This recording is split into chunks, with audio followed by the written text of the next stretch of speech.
साफ तौर से ये कह सकते हैं कि खिलाड़ी कह रहे हैं ना हम झुकने वाले हैं ना हम रुकने वाले हैं। सीधा रुक करते हैं मेरे सहयोगी राजीव रंजन का।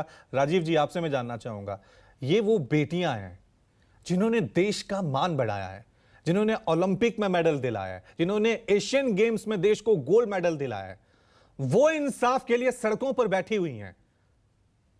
अगर कोई आम लड़की इस तरह से करे तो उसको इंसाफ कैसे मिलेगा? यह संदेश भी देश में जा रहा है। आप किस तरह से देख रहे हैं इस पूरे मामले को, राजीव?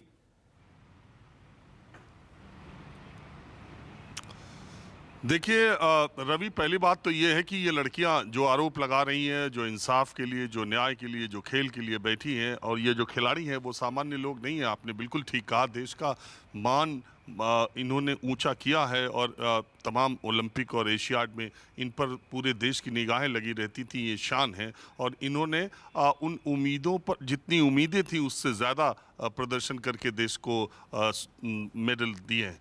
अब दूसरी बात जो आपने कही, पहली बात तो मैं ये कहना चाहूँगा कि अगर सुप्रीम कोर्ट ने एफआईआर का आदेश नहीं, ये मामला वहाँ नहीं जाता, एफआईआर करने की बात नहीं आती, तो क्या दिल्ली पुलिस एफआईआर करती? ये नहीं करती। ये पक्का है कि नहीं करती, क्योंकि आप देख ही रहे, पहले भी वो बैठ चुकी थी, इस्तीफा नहीं दिया गया। ये कहा गया कि भारतीय कुश्ती महासंघ का अब एक कमेटी जिसमें 3 सदस्य होंगे वो काम देखेंगे। तो एक तरह से टेक्निकली भारतीय कुश्ती महासंघ के अध्यक्ष के तौर पर ब्रजभूषण सिंह अभी उस संघ का कोई काम नहीं देख रहे हैं, वो एक 3 कमेटी देख रही है।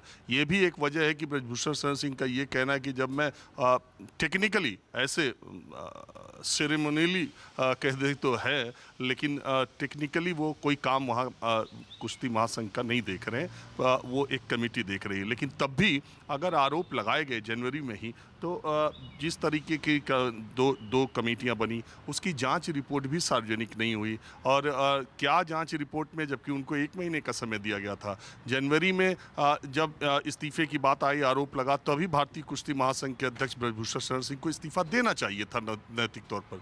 लेकिन वो ये मानते हैं कि अगर इस्तीफा देते तो आरोपी की जगह उनको दोषी मान लिया जाता, अभी वो लड़ाई को लड़ेंगे। अब मामला ये फंसता है कि एक तो इसीलिए बहुत हद तक भारतीय समाज में लड़कियां शारीरिक उत्पीड़न या शोषण की बात सार्वजनिक नहीं कर पाती। जब इस तरह का टालमटोल रवैया यहाँ पर दिखाई दे रहा है, तो सामान्य लड़की के लिए क्या दिखाई देगा?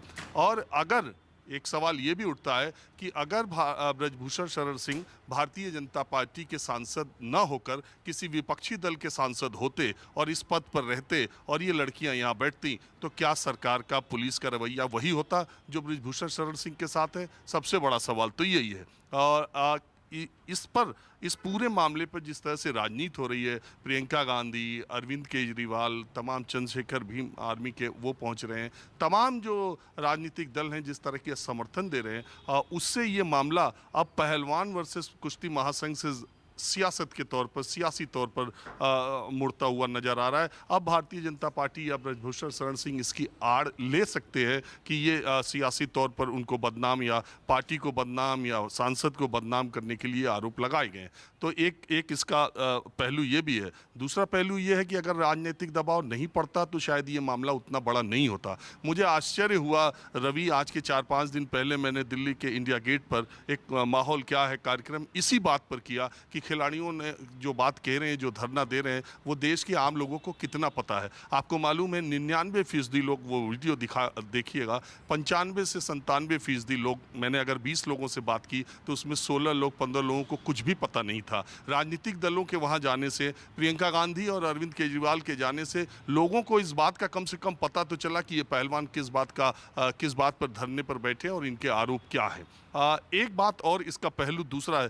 देखिए, ये मामला जिस तरह का दिखाई दे रहा है रवि, उससे भी ज़्यादा अगर दोनों पक्षों की बात कही जाए, आरोप लगे हैं, दोषी अभी साबित ब्रजभूषण शरण सिंह नहीं हुए हैं, तो हमको इस तरह के से भी देखना चाहिए कि एक सच्चाई ये भी है कि देश में सारे जो पहलवान हैं, सारे अच्छे पहलवान और अखाड़ा जो है, और पहलवानी में जो दम है, रेसलिंग में जो दम है, वो हरियाणा में है। कोई भी स्टेट हरियाणा के पहलवानों के मुकाबले टिकता नहीं है। और एक लंबी फौज है, उनकी तैयारी, उनका शारीरिक सौष्ठव और उनमें गजब की जो पहलवान पहलवानी की कला है वो प्रकृति प्रदत्त ऐसा मालूम पड़ता है कि है।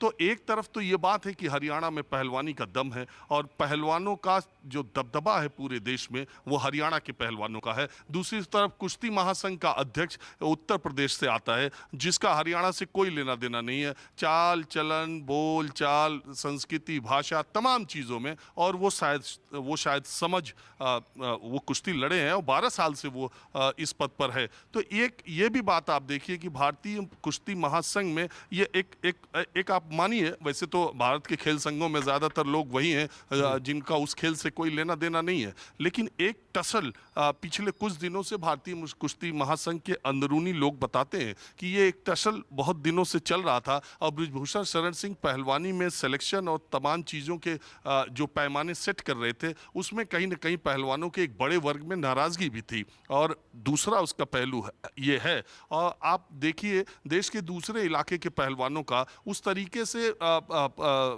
शुरुआती जनवरी में भी और इस समय भी इंडियन ओलंपिक एसोसिएशन की तरफ से देखिए, पीटी उषा को देखिए, ये दूसरी बीच में खड़े दिखाई देते हैं, न इधर न उधर, बल्कि खिलाड़ियों के साथ खिलाड़ियों का वो मजमा नहीं खड़ा हुआ शुरुआती दौर में। सुप्रीम कोर्ट के बाद ये सब चीज़ें हो रही हैं। तो बात यह है कि सबसे पहले बृजभूषण शरण सिंह को तो इस्तीफा देना चाहिए था और ये आरोप इतने गंभीर हैं और ऐसे लोगों द्वारा लगाए गए हैं कि इसकी जांच होकर के सच बिल्कुल सामने आना चाहिए। लेकिन ऐसे दोराहे पर मामला है, खिलाड़ी पीछे हटने को तैयार नहीं। बृजभूषण शरण सिंह कह रहे हैं कि वो बिल्कुल साफ सुथरे हैं, वो फांसी पर लटक जाएंगे अगर आरोप सच साबित होगा। तो ये दो जगह की उसमें, और दिल्ली पुलिस की जो कार्रवाई है, अगर बृजभूषण शरण सिंह बीजेपी के सांसद नहीं होते तो दिल्ली पुलिस भी इस तरह की कार्रवाई करती या आरोप लगने के बाद, क्योंकि पॉक्सो का मुकदमा लगने के बाद आम लोगों पर क्या होता है या दूसरे लोगों पर क्या होता है ये सबको पता है।